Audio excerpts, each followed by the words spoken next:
What's up YouTube, SSJ, and I want to do this video to kind of talk about Ironheart because the show just finished releasing its 6th episode run July 1st, and I kind of wanted to let things mellow out and cool down on the internet. I've seen a lot of negative reviews, which I definitely understand why, and I see a lot of positive reviews, which I also don't understand why. I see either people are being criticized, like I see that people are being harassed online and bashed because they're saying that this show is bad due to the fact that they don't like the fact that it's a black character that's a lead, a black woman, as a matter of fact, that's a lead. And people are being called racist. And I saw that little post that Robert Downey Jr. did trying to call the fans racist, something same thing that Ewan McGregor did when Obi-Wan came out. And I'm not going to really go too deep in on Robert Downey Jr. because I'm sure he was paid to do that, but I'm still going to call him a fool since you kind of went full retard there, because you did play Go Blackface a few years ago in Tropic Thunder, so which we did like. I didn't have a problem with it, but don't try to call us racist for calling this terrible show out. Now, is it the worst Disney Plus show? No, but it's not the best either, because most of these Disney Plus shows have been garbage. Even the better Disney Plus shows like Daredevil Born Again, there's kind of a reason why I didn't do a review on the show. I actually decided not to do a review on the show. I might wait until season 2 even. Daredevil Born Again was a piece of crap. That show was not good, and Ironheart is no better. The only thing Ironheart had going for it pretty much was the mystical aspects that was going to be included into the show, and see how they were going to actually include these elements going forward in the MCU. Because if you look at most smart reviews, people aren't talking about Riri Williams. People don't care about Riri Williams. She was never popular like that to begin with, and it was definitely a DEI thing to have this show come out, because the show was shelved. The show was actually made 2 years ago, August of 2022. Or no, yeah, August of 2022, so 3 years ago. The show was actually made 3 years ago. It was shelved, and then now all of a sudden they want to go ahead and put this show out. And they tried to advertise this show and promote it heavily, like, oh yeah, Ryan Coogler's behind this. Ryan Coogler has nothing to do with this show. You know how they basically put like a person's name on it just to kind of hype it up, like, oh yeah, this person's involved. He wasn't really involved with this show. I think her name was Shanika Hodge. That's the head writer of Ironheart, and you can tell it was written by a woman. This was definitely screaming phase 4, where we're still in the MSheU, because we don't really have a lot of male characters in this show outside of Natalie Washington's boyfriend, who I forget the name of, or I'm sorry, brother, Natalie Washington's brother, forgot his name, something Washington. You had Obadiah Stane's son, Ezekiel Stane, who was pretty much a beta male this entire show. Like, I was on a panel with some friends the other day talking about Ironheart, and while I agree with my friend Bundle, he said that he said that Ezekiel Stane was pretty much comic accurate as far as what he does in the tech or whatever. He was absolutely done dirty though, especially due to the fact that he was written this way. As a beta male, he's stepping in dog poop in his neighbor's, I guess the dog is pooping in his grass and he's stepping in that and basically being cucked by pretty much everybody. At the last fight scene in the show, I believe, to reset his circuits because he was being controlled by the Hood.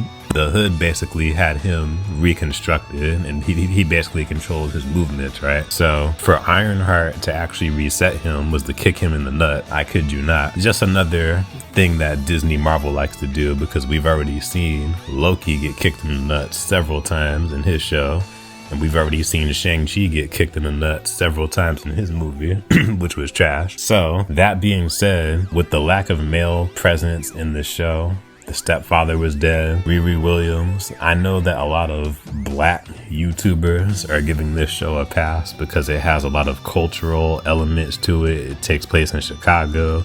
You have Erykah Badu playing the background. We even had Cree Summer make a cameo as the mom's friend and Zelma's mother. You know, things like that is cool to have, but you gotta have strong storytelling. Look at the first Black Panther movie, how it had such great African and black culture in the movie, but it also had a good story. The first Black Panther movie, not the second one. She pretty much sells her soul to the devil at the very end of the show, to Mephisto, which that's a storyline actually taken from the Amazing Spider-Man, which I will include in this video. It's taken from one of the Amazing Spider-Man stories from the, I believe, 2018, when Spider-Man basically sells his soul to Mephisto to bring back Aunt May, and it basically breaks him up with Mary Jane Watson. It was pretty much controversial at the time, but it was cool. To me, I thought it was cool to have Spider-Man being that mystical element. Ironheart, like, her having the mystical element makes zero sense to me. I mean, her suit being empowered with magic, that's fine, because Iron Man himself has powered his suit with magic in the comics before. My issue is Mephisto. Like, why Mephisto here though? Sacha Baron Cohen did such a great job with Mephisto, but he was wasted on Ironheart. And it's kind of lame to think that Mephisto, the demon, who is so renowned and strong in the Marvel Comics universe, he's mostly interested in Ironheart out of all people. Those are my thoughts. I believe, so I'll give the show some positives though. So mostly the positives with this show was the Hood. Hopefully Anthony Ramos comes back as the Hood, because I thought he did a really good job in this show. Like, he actually stood out. So he was actually another male in the show, but I don't really think they did too much with him outside of the first episode he was in, and then the last episode, episode 6, where we finally get his origin story with Sacha Baron Cohen's Mephisto.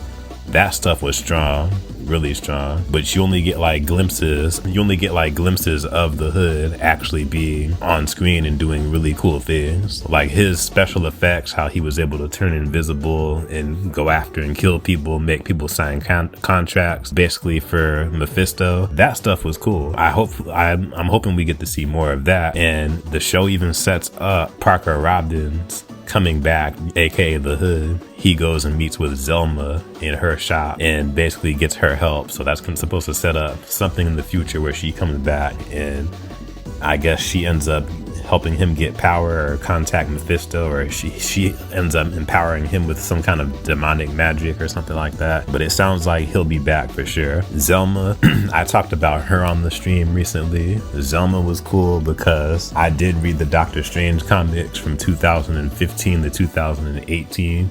And she was like one of the newer characters from Marvel, where she was introduced as Doctor Strange and Librarian. And she like experimented with a lot of different items in the Sanctum Sanctorum, such as like the mind maggots, which we did see in Ironheart. So I will give it credit for having comic accurate things in there to set up other things. But again, this is not credit to Ironheart or Riri Williams herself, because again, she wasn't that interesting or intriguing as a character. She just wasn't likable to me. She wasn't really all that likable. She wasn't likable in the comics, and she's not really likable here either. If I had to rate Ironheart, I'd probably give this show like a, I don't know, like a 3.5 or a 4 out of 10. It's probably better than Echo, but again, that's not really saying much. They've wasted a lot of the characters on that show too. And with Ironheart, it's no different. So Ironheart, I am giving a 3.5 out of 10. Would not recommend. Do not want to see this character again. What do you guys think? She don't wanna be saved, don't save her. She don't wanna be saved, don't save her. She don't wanna be saved, don't save her. She don't wanna be saved, don't save her. She don't wanna be saved.